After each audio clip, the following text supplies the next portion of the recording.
Michael, I've set in many, many trainings on ethics because often I'm the trainer before it or after it, and I'm sitting in on that. And after 7 years in the corporate world, I want to have a conversation about how the context of the environment affects people, because they're often saying, don't do this because you'll get in trouble.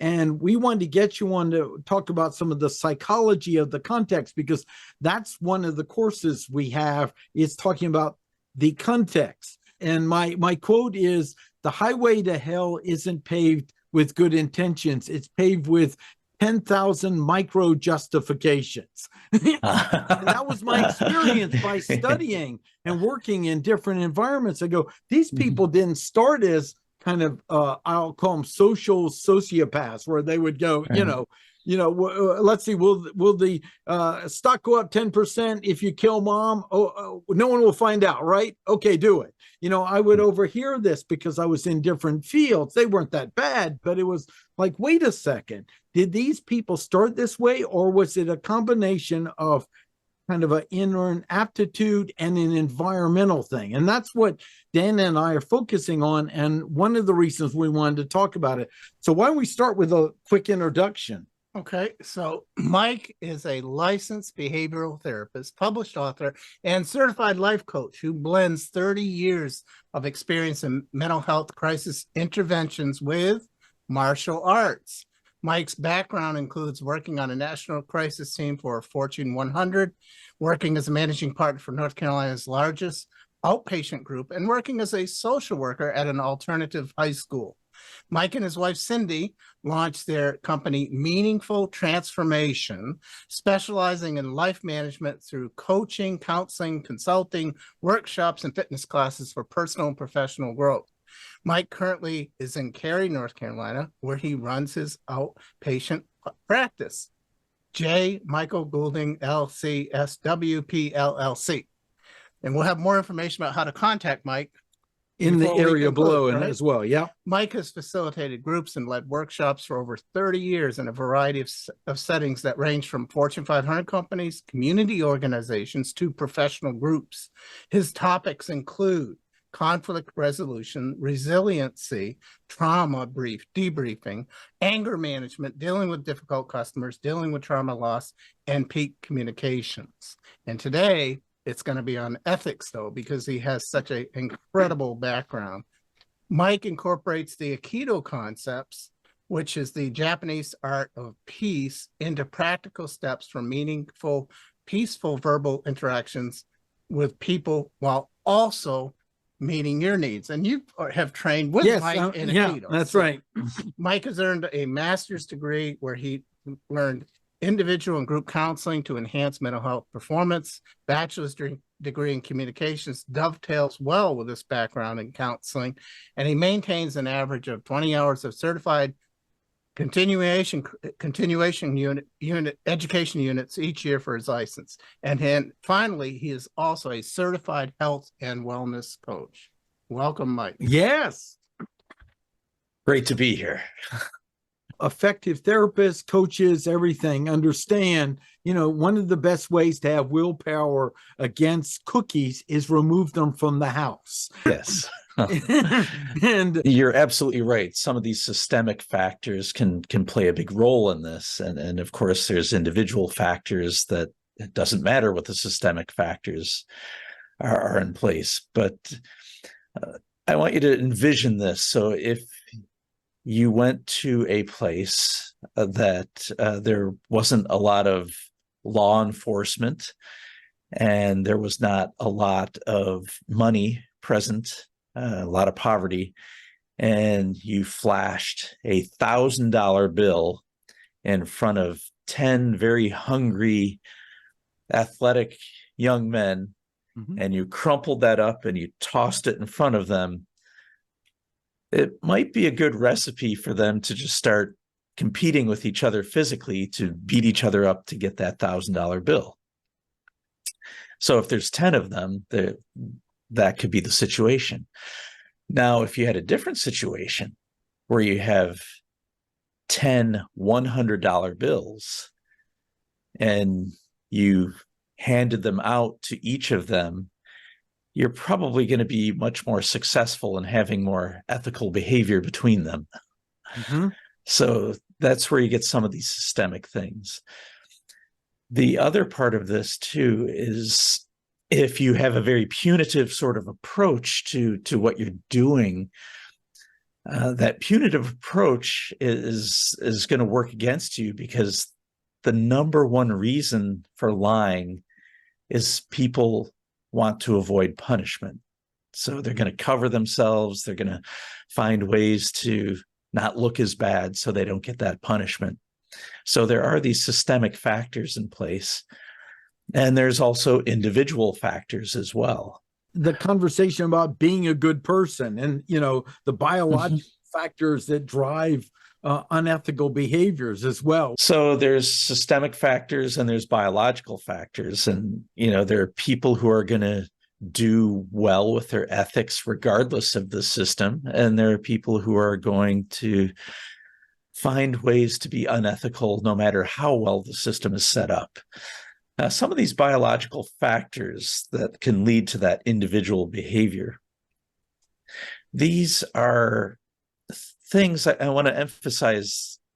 You're not born bad, but there are things that can make it more likely for you to kind of slip into that unethical behavior, especially if you're in a system that makes it more fertile for that behavior. So one is an overactive limbic system. And let me go into what that is a little bit. That's your fight, flight, or freeze survival part of your brain. That's where, you hear a loud noise behind you and you go, and you run away from it. That would be one option. And that might be a really good choice if you hear a loud noise behind you. Get away from whatever is dangerous, and we don't have to sit there and analyze it. I wonder if this is dangerous or not. No, it provides you with that ability to survive in those situations, so you can just leave that situation and not have to think about it. And that's what it's designed for. The thing is the system gets activated a lot, but over 99% of the time, we don't actually need it. It is actually something that we have to kind of monitor and observe most of the time. But people who have an overactive limbic system and who are in that survival mode tend not to do what we call the executive functions. Their executive functions are not as active. And executive functions, they do things like planning, impulse control. It's an ability to take a big problem and let's break it down into small bits so we can actually get this thing done and not just get overwhelmed with, big problem. So we have all of this going on, and these two different ways that our brain works, the limbic system and the executive function. Those are what's going on here. The executive function has a very important role in that we reach out to other people and we have the ability to empathize with other people. And when people have been raised in a certain way where they've been traumatized, again, not everybody who's been traumatized is this way, it's just a tendency, they can tend to be very involved with themselves and look out for just themselves. And people who have the executive functions are able to see a bigger picture of what's going on here. And these show up in, the corpus callosum sizes, and we'll get into what all of that is, left brain activity, right brain activity. But there's a guy named Bessel van der Kolk who wrote a book called The Body Keeps the Score. And he talks about how, different traumas impact not only brain functions, but our body as well. So there's a lot of biological factors that are going into that unethical behavior. I'm thinking of the book Hillbilly Eulogy, and there's another one called, I think, I love it. Why They Kill. and it talked about the socialization of people who may not be rehabilitatable, at the worst of the worst in challenges. And I just remember in Hillbilly Eulogy, he talked about the more extreme and unpredictable the upbringing you have, the more a rapid response is needed for survival in that, to Yes. jump to something quickly. And that's a very primal training that he had to overcome and really fight with, because it's like, if you didn't show enough strength, then you were taken apart. And I think this plays into it. So that's one of the components. We have that human component you're talking about, of what was the environment they're brought up in. I love how you say it's not this guarantees one way or another. I mean, you and I know I've met so many amazing people and coached so many that when you find out their childhood, you just don't know how they survived it. So, people overcome these things, they move through, but they had to make some extra effort. They had to, go put another gap there. Like, okay, my body says I need to swing and start fighting, but I need to pull back. And not all of us might have that more automatic thing that we have to overcome. So that's a wonderful aspect that has to be brought into this, because that's going to affect them in the environment. So then if you put them in an environment that's more triggering to this, it might be more apt that the behavior may not be as desirable. Yes, and it brings about the question as to, like, why be a good person? Yeah, some people are like, why should I be a good person? Kill or be killed kind of thing. And the answer to that, it comes from a lot of different sources. And Greg Braden wrote a book called The Science of Self-Empowerment. And at the end of the book, he starts to talk about Darwin. And when people think of Darwin, they think of his book, Origin of Species. And the main message of Origin of Species is survival of the fittest. And people take that on, survival of the fittest. Yeah, I got to be the biggest, the brightest, and the best. And I got to take out everybody else. And I'm going to end up on top. Well, it turns out that Darwin wrote another book, and it was called The Descent of Man. And in his later research, he actually discovered that the animals that had more of a social component to them, in other words, they gave up this much and gained this much for the herd or the tribe or whatever, are the ones that survived more than the ones that were survival of the fittest. But because that idea was so popular, and it justified so many powerful people in their position, it never really caught on. So for our very survival, it's very important that we interact ethically with other people and build trust. And Stephen M.R. Covey, who's the son of Stephen Covey, who wrote The 7 Habits of Highly Effective People, he wrote a book called The Speed of Trust. And in The Speed of Trust, he gives case after case as to the benefits a company can have if they have ethical behaviors and trustworthy behaviors. So we see this over and over again. And I saw it early in my career. I used to work at a YMCA camp, Camp Greenville in North Carolina, north of Greenville, South Carolina. Some people may be familiar with Sims Chapel or Pretty Place. It's a beautiful, beautiful spot that overlooks the Piedmont. And I used to work at that for a couple of years. And one of the things we did with the activity with the kids is we would have them arm wrestle. And we'd get them there and we'd say, look, if you take your opponent's hand and you get it to the ground, you get an M&M. And if they get your hand to the ground, they get an M&M. And they would just fight. And they would go and go and go. And then someone would eventually win. Boom. And then they would get an M&M. And then they'd go again. And maybe they get like 2. And you give a time limit to this. It would be like 60 seconds or something like that. Every once in a while, people would figure out if they were ethical and each person trusted each other, they're arm wrestling. They can go boom, boom, boom, boom, boom, boom, boom in 60 seconds and get way more M&Ms than even if you're stronger than the other person, you're just going to get two.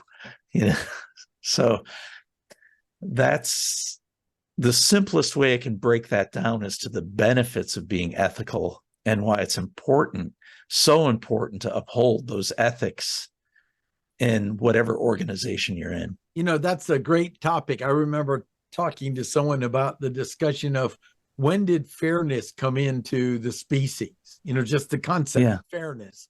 And it was really because it benefited the individual as well. It's like win-win in a longer game in business. Yeah. It means you don't have to move. Yeah. I think there's a connection to this, but also it's how do you set up the environment in a corporate situation for this, where it encourages it, it supports it, and we showcase it when it occurs. I used to teach something called character education. And if you take religions and you boil them down and you find the common factor in all of them, you get these character words that come about, justice, peace, honesty, these types of ethical words that keep popping up. And whenever you start to infuse these into a system, you start to see some different results. Productivity goes up. You're the type of work environment improves, morale improves, productivity improves, turnover decreases. And then in other situations, more community types of approaches, employment goes up, literacy goes up. All these things improve when you infuse this type of culture and promote this type of culture of good character, of ethical behavior. Also creating a safe environment for people to bring problems forth. We talked about the lying thing. If what happened? Oh, well, this fell over. Well, that was your fault. You're fired.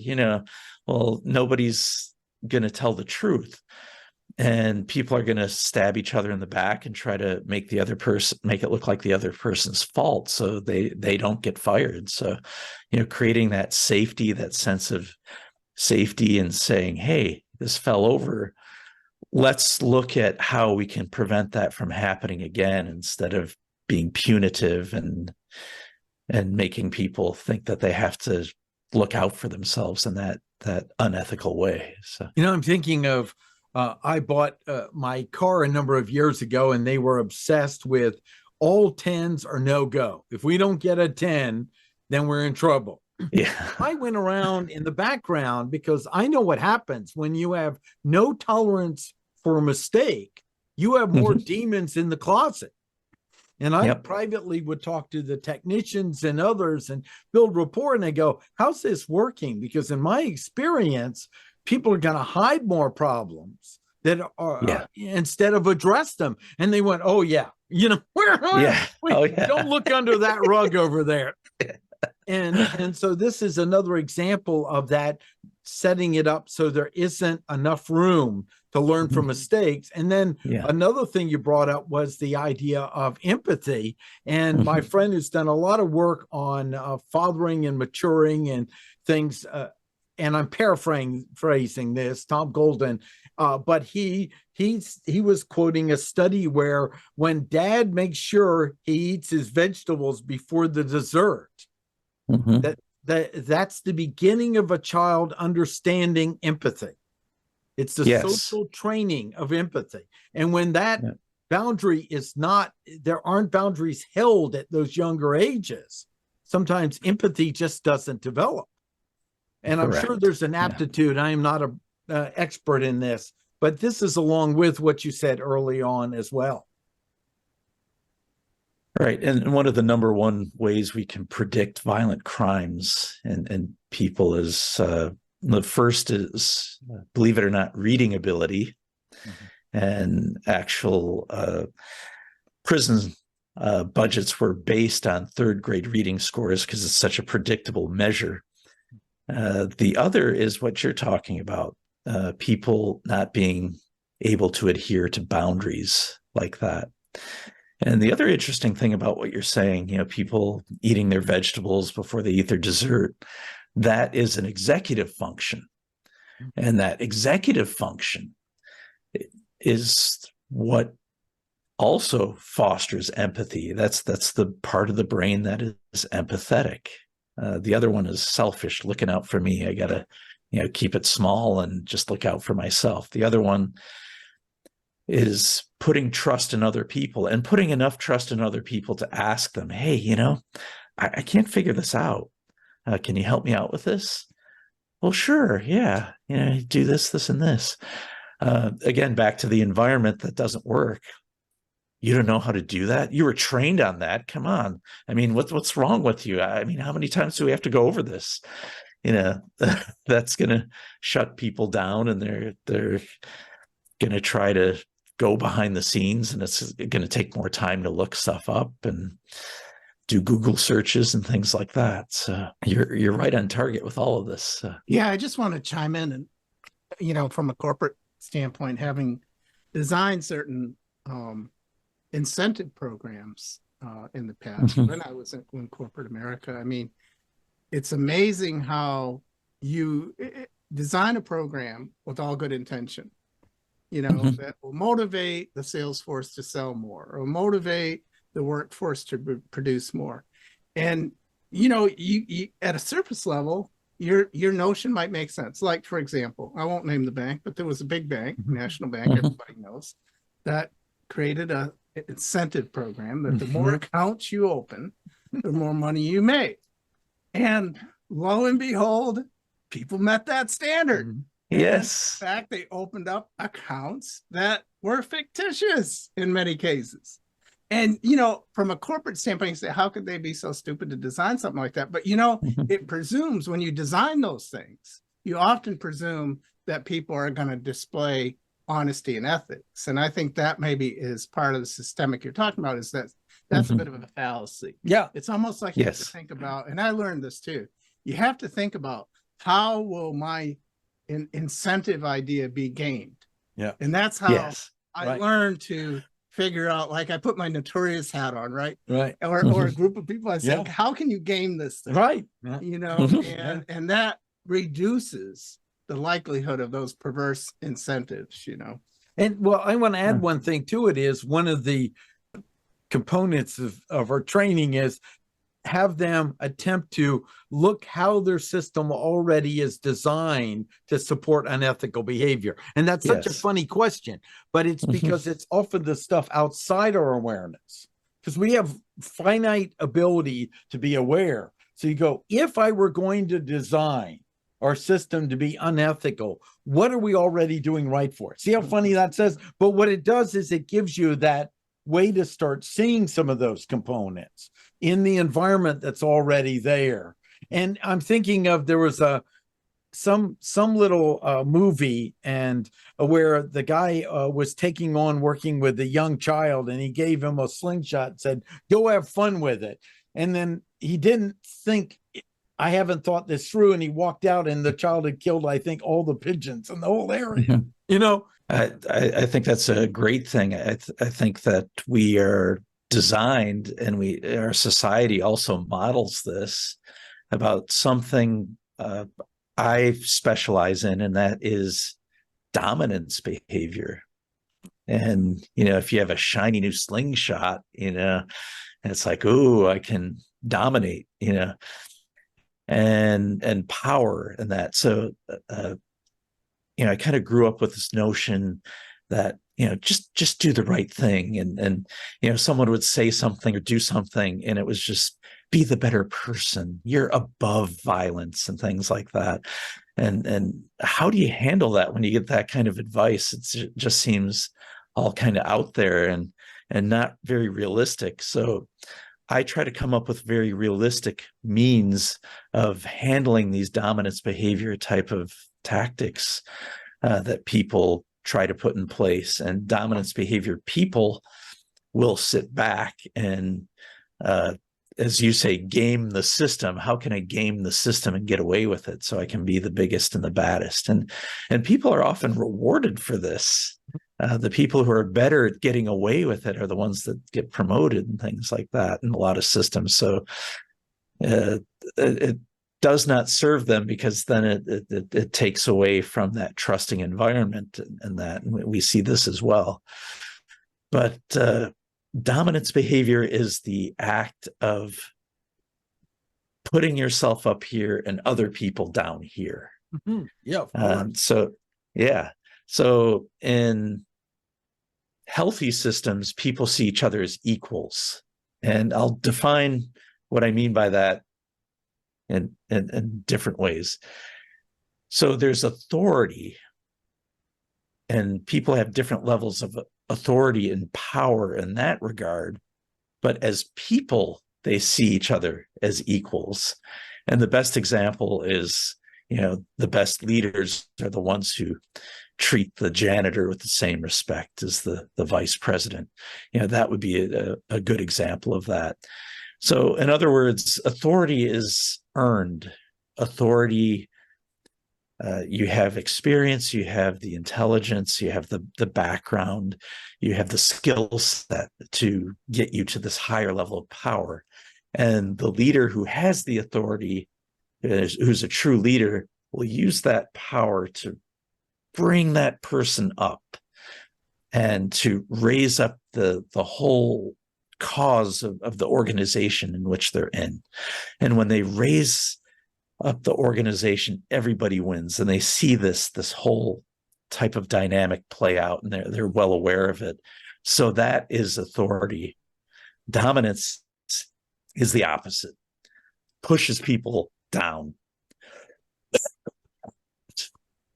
So dominance, I'm up here, I'm going to push you down. And there's different ways people do it, and it's subtle ways, typically, because the big ways aren't really tolerated. Somebody pushes or hits, there's things in place for that.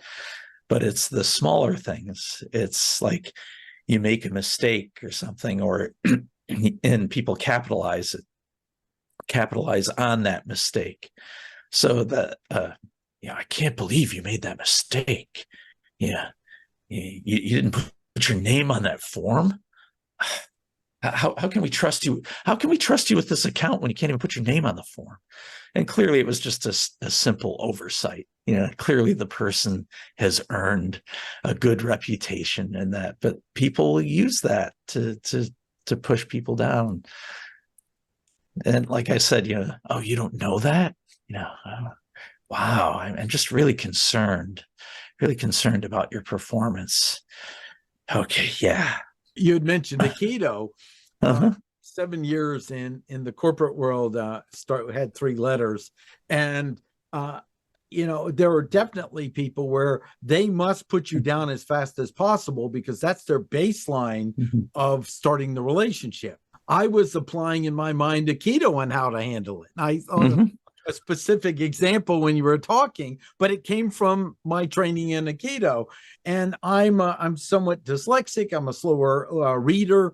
And so I was getting certified in something then was called A+ certification. And I was the first one. It took longer than ever. So we're at a meeting, and one of the guys said, well, you seem to take longer than anyone else to take that test, didn't you? What do you think it means? And I leaned forward and I said, maybe I'm just a little slow. And then they broke out laughing. And it was checkmate. I mean, he was just now at the butt of the joke. But that was my mind. I didn't have those skills growing up. That was my mind going, what would I do if this was the incoming attack? Well, I'd blend with it, take it to another location. So it's an important skill that also needs to be learned. I call that, the lantern, the shield, and the sword. And that's my own stepson's a brilliant data scientist, and he got in an environment where people were really doing that. There was someone who was really, I got to put him down every time in the field, and he had never met that type of pure aggressive environment, which I met a lot in my years in the corporate world and other companies and everything else. And so there's an important aspect at the individual level of having enough of that so you develop your own mechanism of handling. Oh, I feel less. Oh, they're getting one over on me. As you know, good training in Aikido, they say if we train you well and you have a real conflict in life, your mind will go an opportunity to practice. Instead of how do I, right? Instead of Right. You've got to learn also the aspect of how to protect yourself without bringing unnecessary force to the table too. Well, Protect yourself ethically. Yes. Yeah. so if I could, Mhm. are you two saying that if you don't have proper coping skills, like Aikido or something, Mhm. and you're exposed to repeated dominant behavior, it could cause you to lie or cover or Yep. Is that what? Yes. Yeah. So it is connected to ethics. It is, right. Mhm. Excellent point. Yeah. Yes, because you're going to do something to survive. Because when, and the more extreme the background, the more you're in that state, I will not survive if I don't handle this. So that speaks to a company's interest in having good leadership training and not tolerating dominant behavior among the management or leadership team. Yeah, Right. and also of individuals who can't always be in those environments, find a way to develop their own coping mechanism with it. So because they're putting themselves in an environment where they would lie, and then guess where it happens? If they do, it's going to fall back on them. But I'd like to go back to, Mike, you mentioned that Darwin actually had The a secondary second book. Yeah. I didn't know Yeah. that. The Yeah. Descent of Man. Yeah, we And got to look Yes. that up. right. It's almost like the antithesis to the typical Darwinism. Right? Yes. That we think of. Yeah.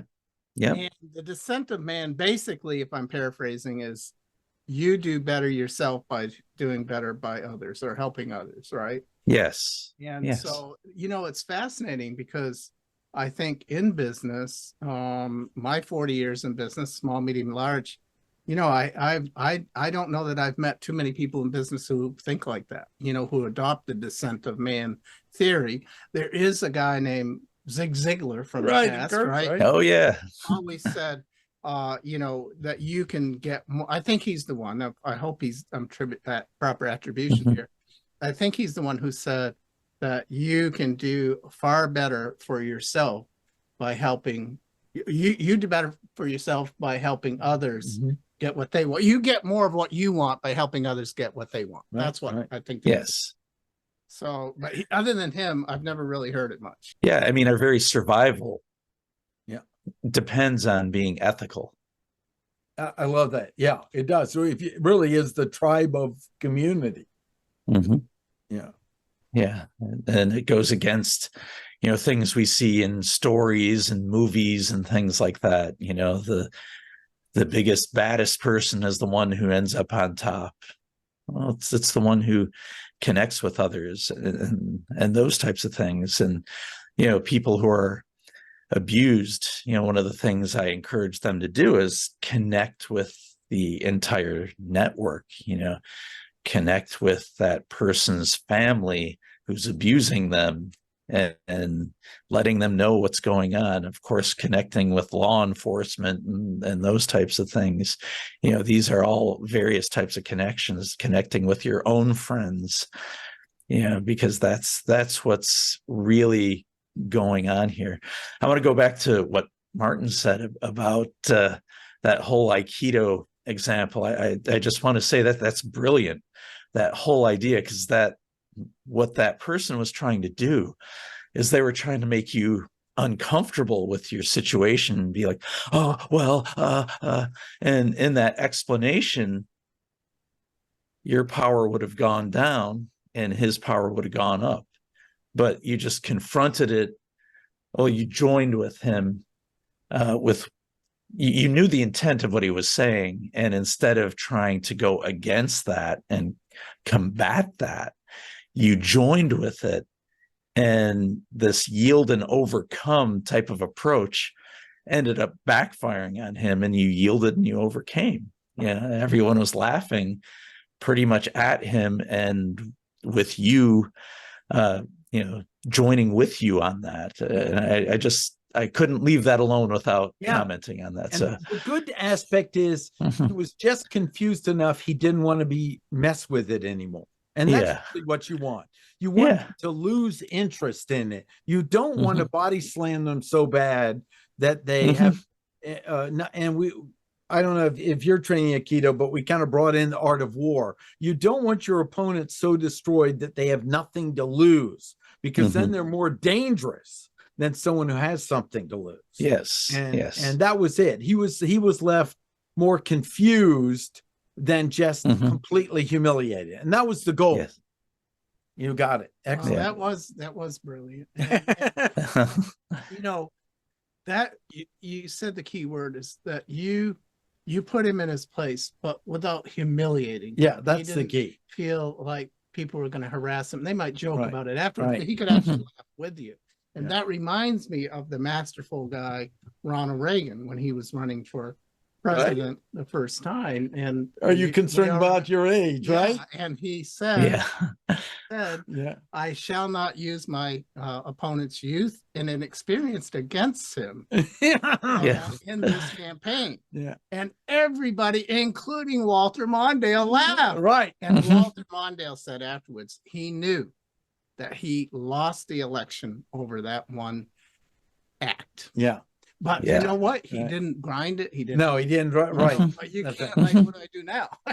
But you only get this by finding small ways to practice it. That's the thing. And tragically, if someone had less opportunities where they were in a fight or flight constantly growing up, they have more to work with. But what I've learned from those people is they also have like more gold to give. When they transform that pain into something else, they have more drive, they accomplish more. So there's like, when they take those wounds and transform it, the energy or gold that comes out of it seems almost brighter than someone who didn't. Not that you want someone to have these atrocities, but it's something I've learned in working with people like this. I'm going, wow, I remember once saying, I'm Mike Blyman, it was his name, at Carnivore Preservation Trust. He worked with tigers, and someone met him, saw him one time at the gym. You're getting dressed, and his body was covered with scars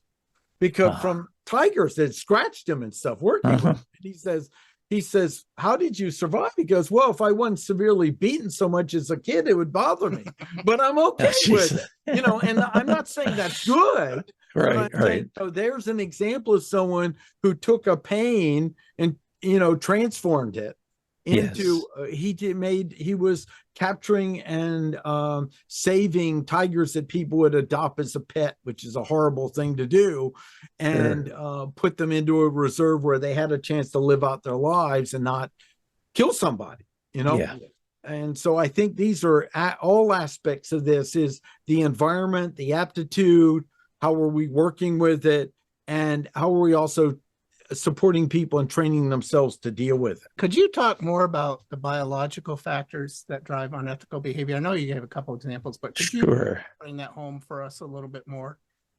All right. Well, one thing, the whole idea of categorizing, people who categorize things and compartmentalize, to be more accurate. In other words, okay, I'm going to go to church on Sunday, but on Monday, I'm going to act in this completely unethical way. People who are able to do that tend to be more dangerous. Now, there's a biological component that contributes to that. Again, you're not doomed because you have it. You just have to watch out for it. And it's the size of the corpus callosum. And the corpus callosum is this. It's that little bridge between the two hemispheres of the brain. And if you have a wide corpus callosum, you tend not to compartmentalize as much. And if you have a narrow one, you compartmentalize more.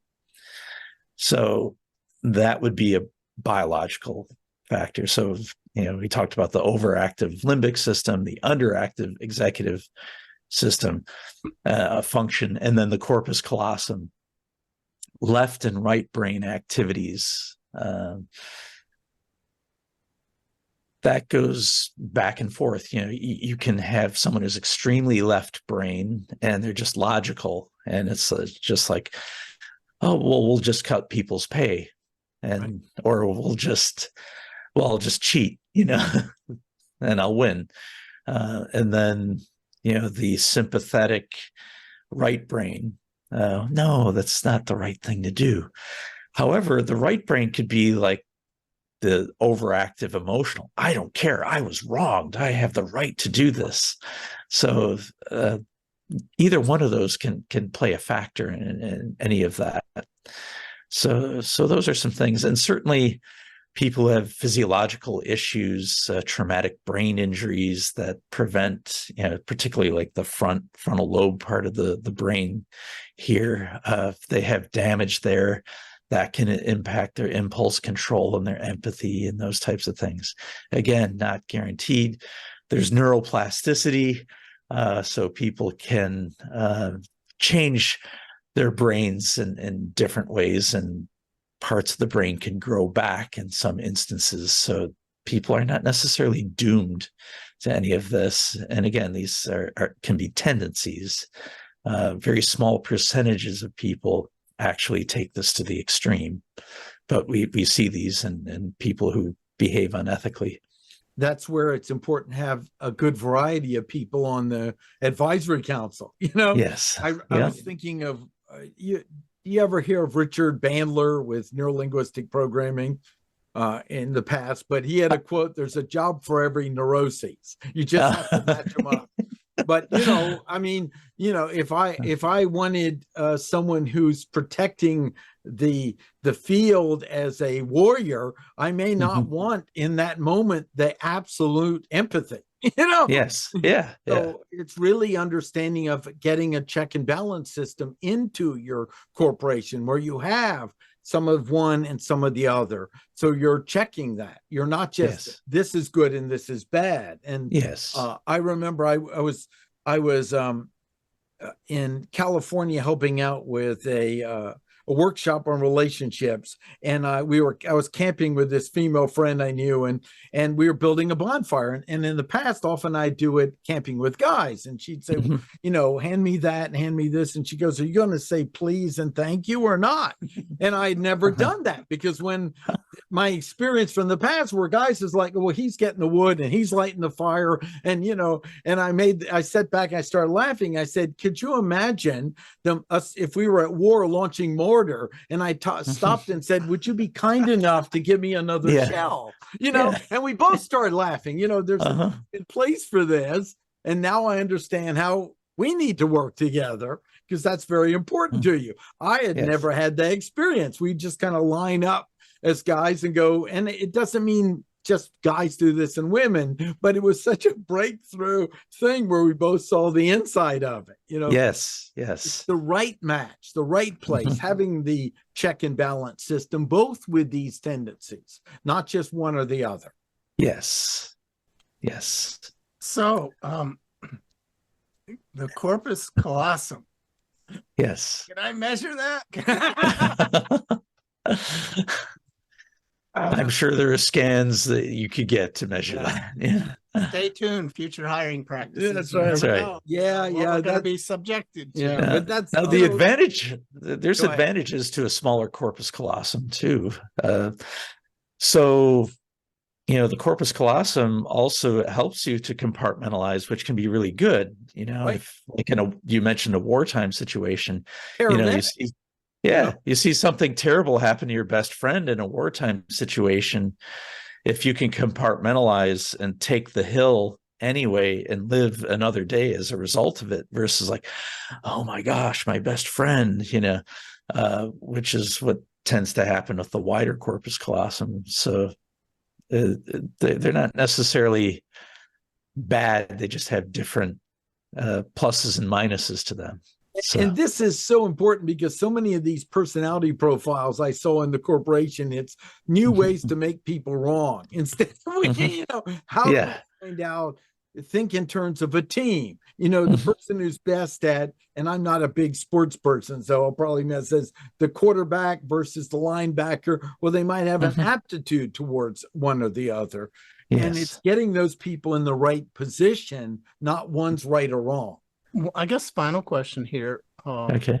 You talked about the question is about behaviors we might look for in people that might indicate more likelihood to commit an unethical act. And you talked about the person who goes to church on Sunday and then practices something and the opposite Yeah. on Monday. Yes. What other kind of behaviors might we look for clues? Okay. So there's a couple sayings in mental health that might help with this. How we do anything is how we do everything. There are things I've experienced. I've interviewed people and hired people before, and it's amazing how things trace back to even the first interview, and that you think is like a seemingly minor type of thing that happened. And then you call and you check with, the different references, and they're like, well, I would love to, offboard this person onto you. But to be honest with you, this is what's going on. And it's like, oh, okay. So that made sense. So I thought maybe they were just having a bad day. It's like, no.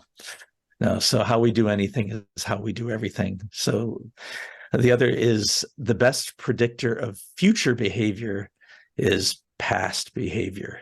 So looking at that.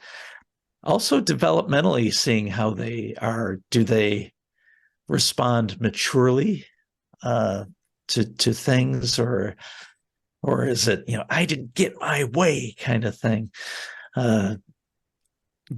Kohlberg did some research about the developmental levels that people have. There's the what's in it for me type of developmental level that happens very early. And then there's the good boy type of attitude they talk about that is, well, I'm doing it because people are watching, and I'm going to be the good boy and do it while people are watching.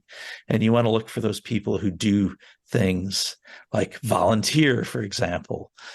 People who volunteer and do those types of good deeds to others. They're following a value of their own, and it doesn't matter what other people say, because at the end of the day, they have to live with themselves.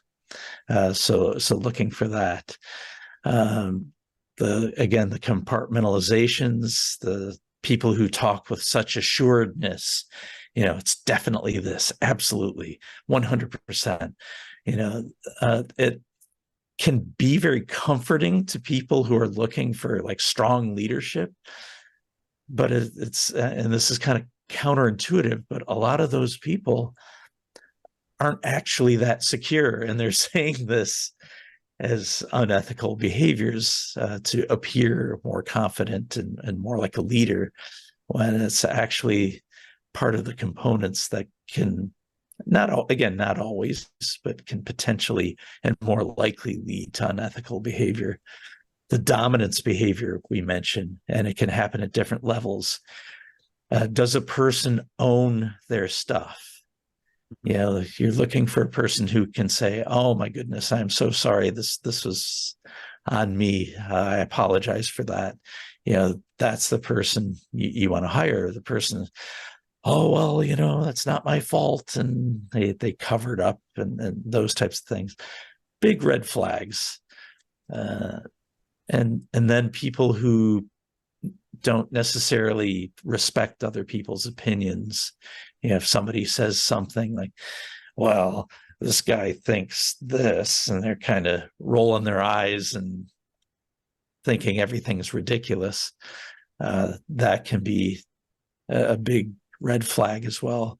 Dismissing emotions, people saying things, especially like in the corporate world among men, you need to man up, suck it up, buttercup, life is tough kind of thing.